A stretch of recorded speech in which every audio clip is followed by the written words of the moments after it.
सुप्रभात बच्चों, कक्षा 1 हिंदी में आप सभी का स्वागत है। बच्चों, कल हम कर रहे थे हमारी हिंदी पाठ्य पुस्तक खुलते पंख का पाठ 16 अंग की मात्रा। बच्चों, इस पाठ में हमने अंग की मात्रा वाले शब्दों को पढ़ा था और कुछ अभ्यास कार्य किए थे। तो बच्चों, आज हम इस पाठ के प्रश्न उत्तर दोहराएंगे।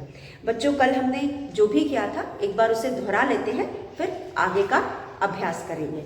बच्चों, कल हमने कुछ शब्द देखे थे जिसमें बिंदी यानी अंग की मात्रा लगी थी। बच्चों, जैसा कि हम जानते हैं अंग की मात्रा वाले शब्दों पर हम अंग की मात्रा एक बिंदी के रूप में दिखाते हैं या लगाते हैं और इसे हम नाक व मुंह दोनों से पढ़ते हैं, इसलिए हम इनको अनुस्वार भी कहते हैं। तो बच्चों, यहाँ पे आज हम इन्हीं शब्दों को दोहराते हैं। जैसे कि हमने कल पढ़ा था मंदिर, म पर बिंदी, द पर छोटी की मात्रा, दी र, मंदिर। बंदर, चंदन, संतरा, शंख, घंटा। पंडित जी, मंथन, अंजलि। तो जिन शब्दों पे हमने बिंदी लगाई है या फिर अंग की मात्रा लगाई है उन शब्दों को हम नाक व मुंह दोनों से पढ़ते हैं। और जब हम इन शब्दों को पढ़ते हैं बच्चों, तो जिन शब्दों पे हमने अंग की मात्रा लगाई है उसको थोड़ा पहले उसको पढ़ करके फिर बाकी शब्दों को पढ़ते हैं। इससे हमें कहाँ अंग की मात्रा लगानी है यह स्पष्ट हो जाता है। जैसे कि जब हम यहाँ पढ़ेंगे मंदिर, मंदिर। बंदर, बंदर। चंदन, चंदन। संतरा, संतरा। शंख, शंख। घंटा, घंटा। पंडित जी, पंडित जी। मंथन, मंथन। अंजलि, अंजलि। तो बच्चों, इस प्रकार हमने कुछ शब्दों को पढ़ा। चलिए हम इसी प्रकार के कुछ अंग की मात्राओं के शब्दों को लिख करके उन पर मात्रा लगाते हैं। हमने यहाँ पे मात्रा लगनी थी लेकिन लगी नहीं है। अधूरे शब्द दिए गए हैं या अशुद्ध शब्द दिए गए हैं, उनमें हम मात्रा लगा करके उसे शुद्ध करेंगे। तो चलिए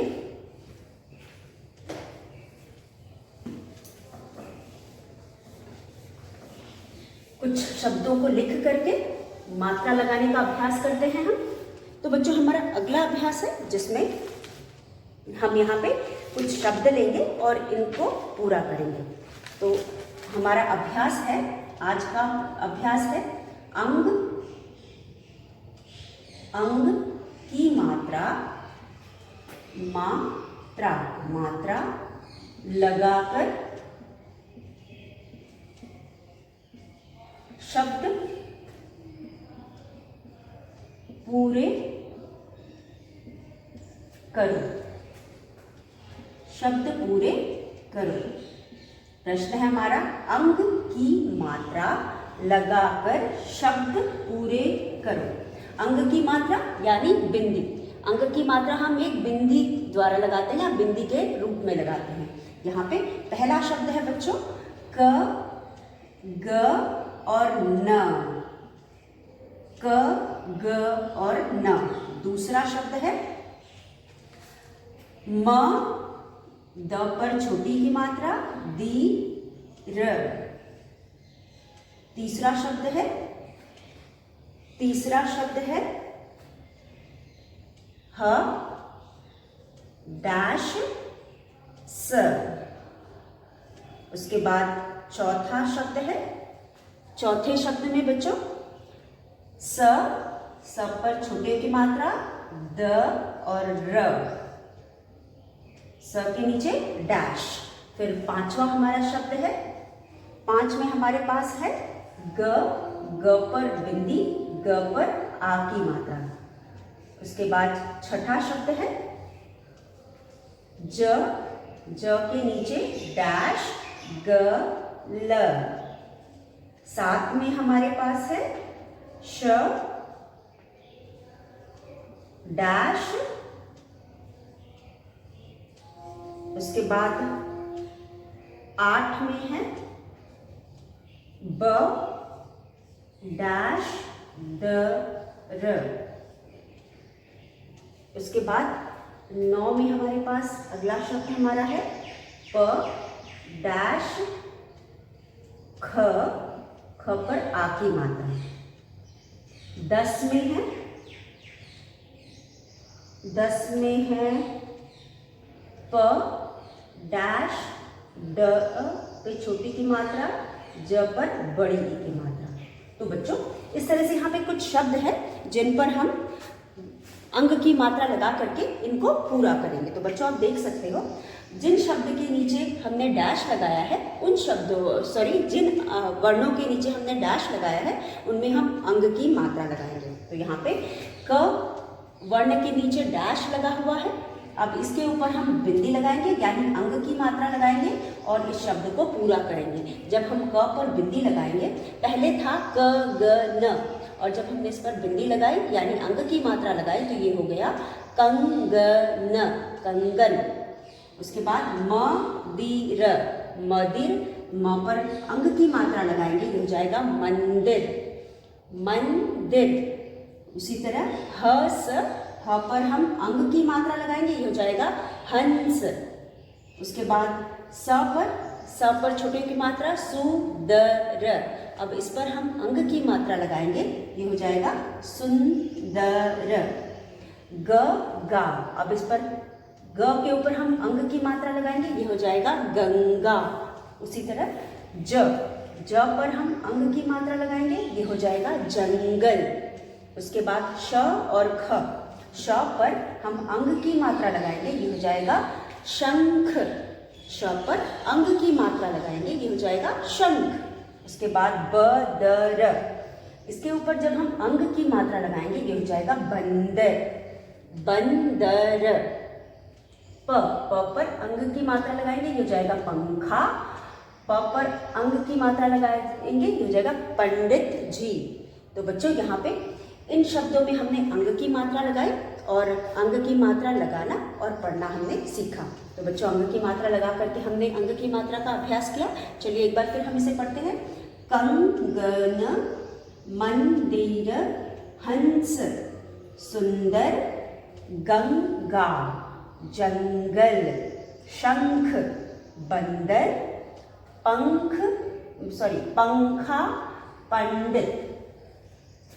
कंगन, मंदिर, हंस, सुंदर, गंगा, जंगल, शंख, बंदर, पंखा, पंडित। तो ये शब्द हैं बच्चों जिन पर हमने अंग की मात्रा लगा करके अभ्यास किया। तो अब आज हम करेंगे बच्चों पाठ 16 जाखू मंदिर के प्रश्न उत्तर। हम आज प्रश्न उत्तर दोहराएंगे। तो चलिए इस पाठ से संबंधित प्रश्न उत्तर हम दोहराते हैं या उसकी पुनरावृत्ति करते हैं। पाठ आप लोगों ने सभी ने पढ़ा है, समझा है और उम्मीद है कि आपको प्रश्न उत्तर आ रहे होंगे। तो बच्चों चलिए पहला प्रश्न हमारा है प्रश्न उत्तर। प्रश्न उत्तर। प्रश्न 1। अब प्रश्न 1 में हमारे पास है बच्चों, पाठ से कल हमने इन प्रश्नों को एक बार का विचार किया था, आज हम इन्हें लिख करके इनकी पुनरावृत्ति करेंगे। तो बच्चों अंजलि और मंथन माता पिता के साथ कहाँ गए थे? अंजलि, प्रश्न है अंजलि और मंथन माता पिता के साथ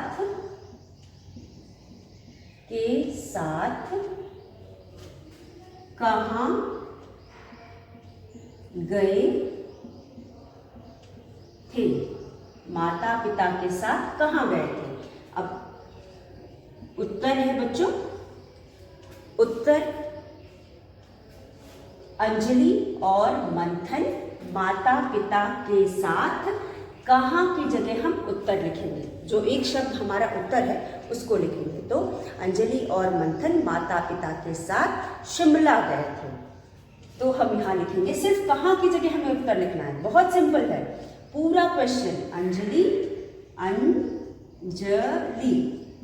अब आप दूसरे सेकेंड क्लास में जाने वाले उसमें वन वर्ड में आंसर नहीं दोगे, आप पूरे वाक्य को लिख करके आंसर दोगे। और अंजलि और मंथन, जितना भाग हमें प्रश्न से मिलता है उतना हम प्रश्न से देख करके करेंगे। अंजलि और मंथन, माता पिता, माता पिता के साथ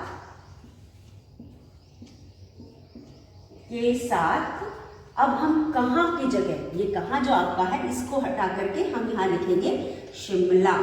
शिमला की स्पेलिंग आनी चाहिए, अगर शिमला की स्पेलिंग गलत हो गई तो आपके पूरे मार्क्स कट जाएंगे। इसलिए शिमला की स्पेलिंग आपको आनी चाहिए, शिमला लिखना आना चाहिए। श पे छोटी की मात्रा, म ला, शिमला। घूमने, घूमने गए, शिमला घूमने गए। यहाँ तक तो आपने अंजलि और मंथन माता पिता के साथ शिमला घूमने गए, या फिर आप गए थे भी लिख सकते हैं। चलिए प्रश्न में गए। अंजलि और मंथन माता पिता के साथ कहाँ गए थे? अंजलि और मंथन माता पिता के साथ शिमला गए थे। उसके बाद दूसरा प्रश्न है, वे कौन सा मंदिर घूमने गए थे? वे जाखू मंदिर घूमने गए, वे जाखू मंदिर घूमने गए। तो यह था पहला और दूसरा प्रश्न। अब हम करेंगे तीसरा प्रश्न।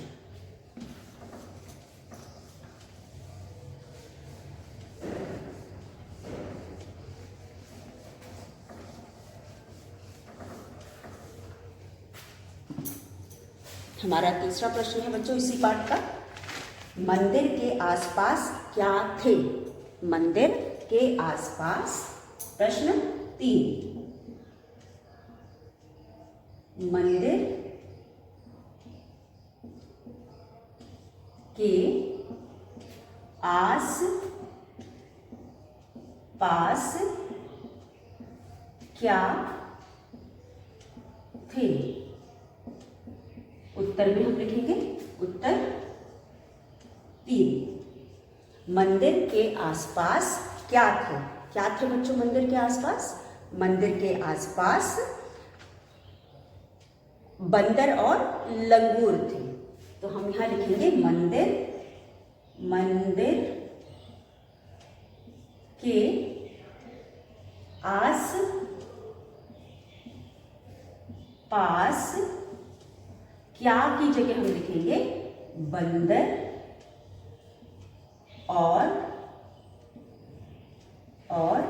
लंगूर, लंगूर थे। क्या की जगह हम क्या लिखेंगे? बंदर और लंगूर। मंदिर के आसपास बंदर और लंगूर थे। मंदिर के आसपास क्या थे? मंदिर के आसपास बंदर और लंगूर थे। हमारा उत्तर क्या की जगह सिर्फ बंदर और लंगूर लिख करके पूरा हो जाएगा, और बाकी सब हम प्रश्न से लिखेंगे। मंदिर के आसपास बंदर और लंगूर थे। उसके बाद चौथा प्रश्न है, मंदिर में क्या हो रही थी? मंदिर में क्या हो रही थी? मंदिर में क्या हो रही थी?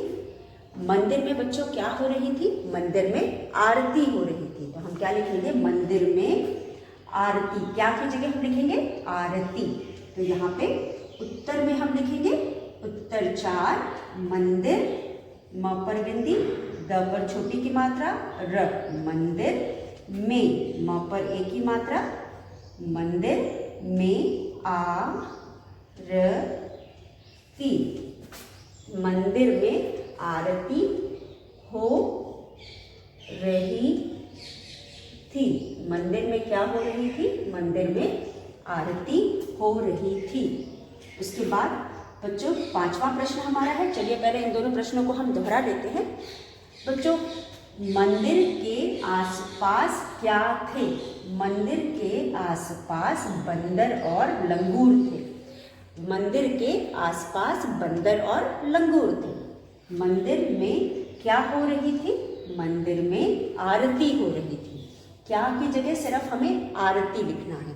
मंदिर में आरती हो रही थी। उसके बाद हमारा 5वां प्रश्न है,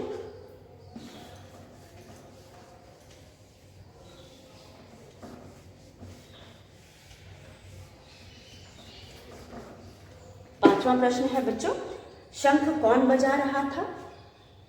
प्रश्न 5, शंख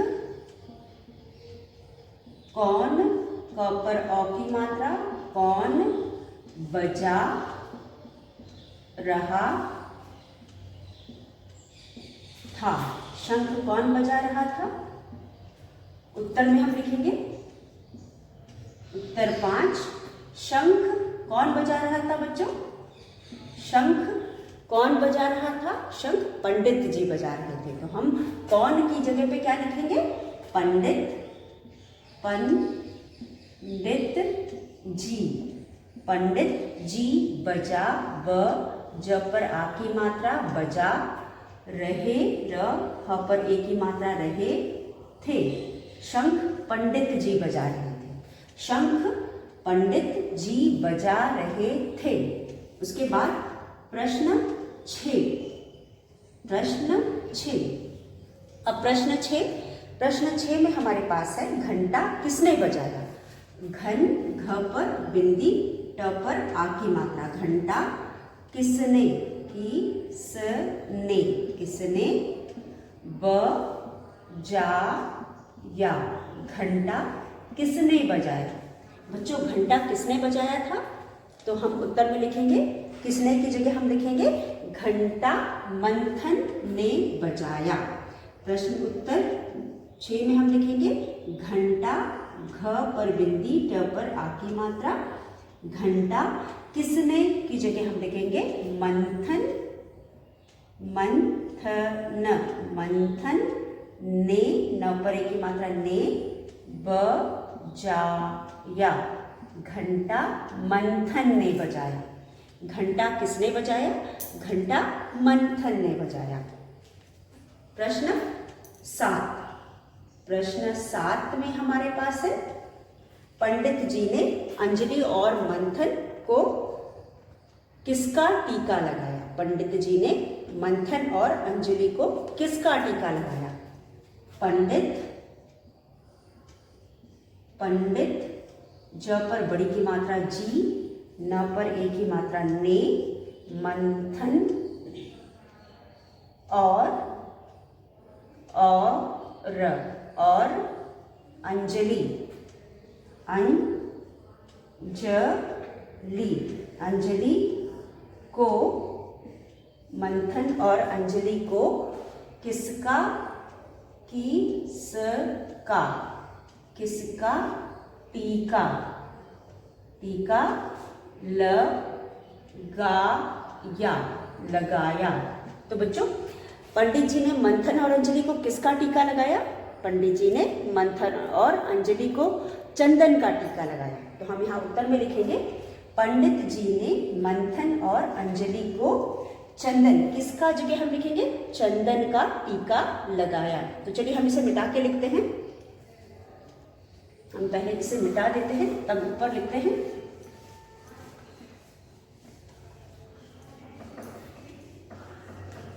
मंथन, उत्तर 7 में पंडित जी ने मंथन, मंथन और अंजलि,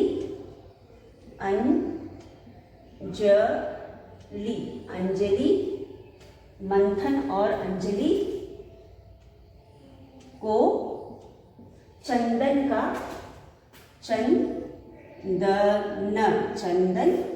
का, किसका की जगह हम लिखेंगे चंदन का टीका, टी क पर आ की मात्रा, का लगाया।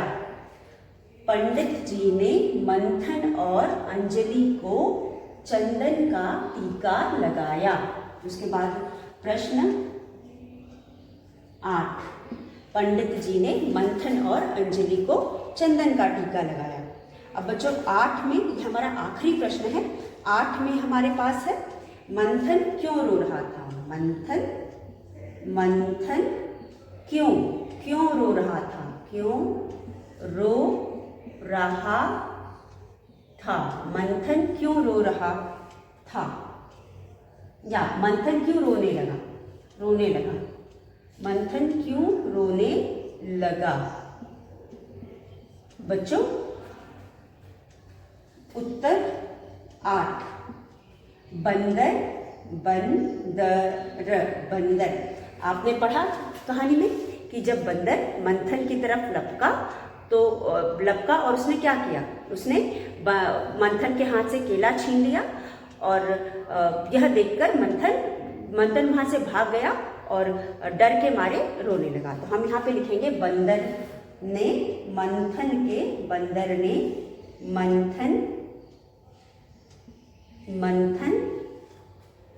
के हाथ से, स पर एक की मात्रा से, क पर एक की मात्रा के, ल पर आ की मात्रा ला, केला छीन, छ पर बड़ी की मात्रा छीन लिया, ल पर छोटी की मात्रा ली या, इसलिए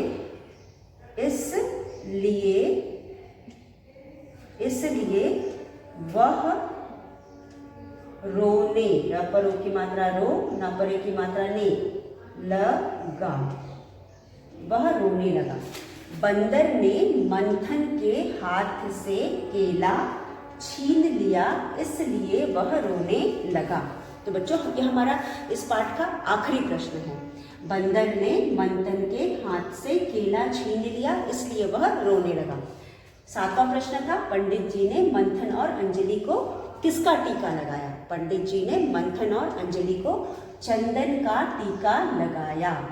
मंथन क्यों रोने लगा, बंदर ने मंथन के हाथ से केला छीन लिया, इसलिए वह रोना लगा। जैसे कि हम अगर यहाँ पे हमें कुआं लिखना है, कुआं, अब हमने आ पर चंद्र बिंदु लगाया तो हम कू को पढ़ेंगे कू आ, नाक से पढ़ेंगे कू आ, इस तरह से हम नाक से पढ़ेंगे। तो जिस भी वर्ण पर हम चंद्र बिंदु की मात्रा लगाते हैं उसको हम नाक से पढ़ते हैं, इसीलिए हम इसको अनुनासिक शब्द भी कहते हैं।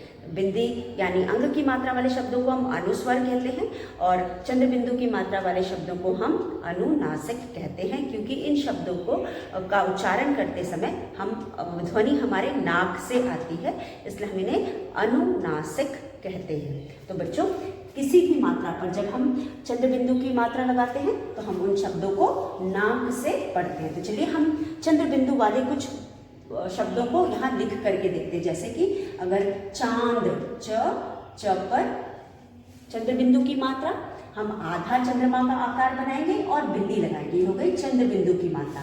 ये हो गया चांद, चांद नाक से पढ़ेंगे चांद। उसी तरह से हो गया सांप, दूसरा शब्द है सांप, स पर चंद्र बिंदु और प, सांप। तीसरा शब्द हो गया, ये हो गया चांद, ये हो गया सांप। उसके बाद हमारे पास है ऊंट, ऊंट। फिर है अ पर चंद्र बिंदु, ग पर बड़े की मात्रा, ठ पर बड़ी की मात्रा, अंगूठी। उसके बाद हमारे पास है बां, 5 पर है बां, ब पर आ की मात्रा चंद्र बिंदु, सूरी, बांसुरी। हम यहाँ लिखेंगे बांसुरी, र पर बड़ी की मात्रा बांसुरी। उसके बाद हमारे पास है 6 पे है आंख, आ पर चंद्र बिंदु और ख, आंख। फिर है 7 पे हमारे पास है पांव, प पर चंद्र बिंदु व, पांव। वैसे ही है गांठ,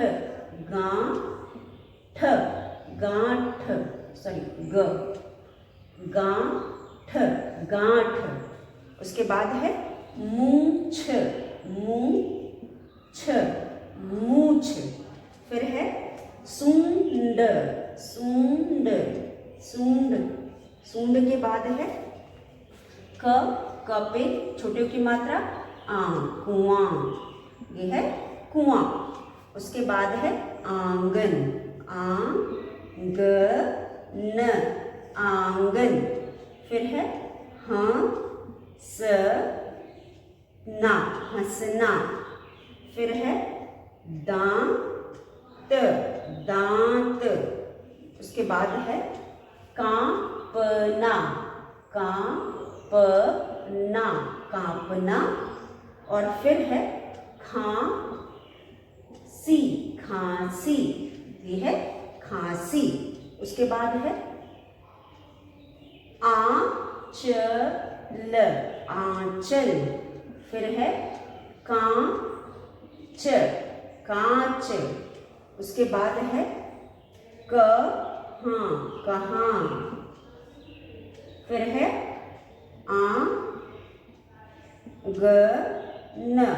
आंगन। फिर है कांपना, कांपना। फिर है इस तरह से यह कुछ शब्द हैं बच्चों जिनको हम यहाँ पढ़ करके समझेंगे। तो यहाँ पे बच्चों पहला शब्द है च पर आ की मात्रा और चंद्र बिंदु। आप देखिए चंद्र बिंदु कैसे लगाते हैं, हम आधा चंद्रमा का आकार बना करके फिर उस पर बिंदी लगा करके चंद्र बिंदु की मात्रा लगाते हैं। और हम इन्हें अनुनासिक शब्द बोलते हैं क्योंकि हम इनको नाक से पढ़ते हैं। तो हम पढ़ेंगे अब चांद, चांद। सांप, सांप। ऊंट, ऊंट। अंगूठी, अंगूठी। बांसुरी, बांसुरी। आंख, आंख। पांव, पांव। गांठ, गांठ। मूंछ, मूंछ। सूंड, सूंड। कुआं, कुआं। आंगन, आंगन। हंसना, हंसना। दांत, दांत। कांपना, कांपना।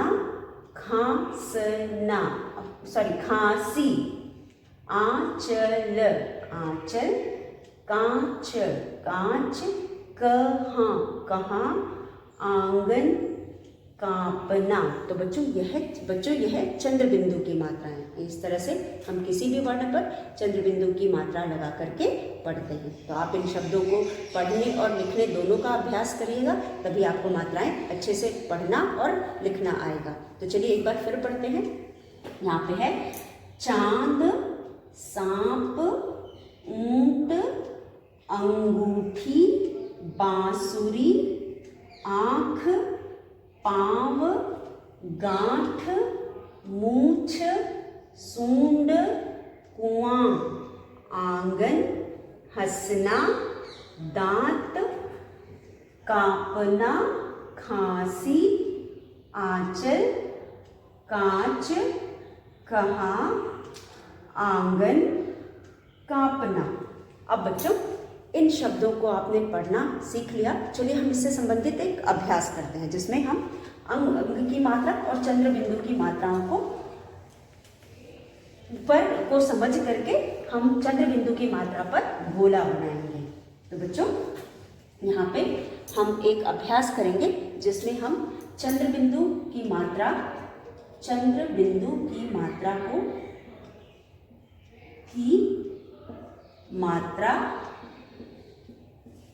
पहचान कर गोला बनाओ, बनाओ। अब चलिए आप जहाँ पे चंद्र बिंदु है उन शब्दों पर गोला बनाएंगे। तो यहाँ पे हमने कुछ शब्द लिखे हैं। हंस, सांप, कंगन, आंगन, आंगन। आंगन के बाद है पंजा, गंजा, गंजा, कुआं, कुआं, कुआं, ऊंट, ऊंट, ऊंट, संतरा, संतरा, मौका, मौका, चाह, चाह, उसके बाद है शंख, शंख, उसके बाद है घंटा, घंटा, उसके बाद है हंसना, हंसना, उसके बाद रोना, गाना, ना, उसके बाद पूंछ, पूंछ। अब चलिए इन शब्दों में आप चंद्र बिंदु की मात्रा पहचान करके उस पर गोला बनाइए। तो बच्चों यहाँ पे हमने जैसा कि देखा, जिन शब्दों पर हम आधा चंद्रमा लगाते हैं उसके अलावा हम उन्हें नाक से पढ़ते हैं, जैसे कि हंस, सांप, इस पे हम गोला बनाएंगे। ये है चंद्र बिंदु की मात्रा। उसके बाद कंगन, आंगन, आंगन, पंजा, गंजा, कुआं, कुआं, ऊंट, ऊंट, फिर है संतरा, मौका, शंख, घंटा, उसके बाद है हंसना, रोना, गाना और पूंछ। तो बच्चों यह कुछ शब्द थे जो चंद्र बिंदु की मात्रा के शब्द थे जिनको हमने पहचाना और उन पर गोला बनाया। तो बच्चों इस तरह आप और भी अभ्यास करके चंद्र बिंदु की मात्राओं को और अच्छे से समझ सकते हैं। तो बच्चों इसी के साथ आज का अभ्यास हम यही समाप्त करते हैं। आज हमने जो भी किया आप उसे पढ़ेंगे और लिख करके उसका अभ्यास करेंगे। तो बच्चों इसी के साथ आज का वीडियो यही समाप्त होता है। कल एक बार फिर मिलेंगे, तब तक के लिए धन्यवाद।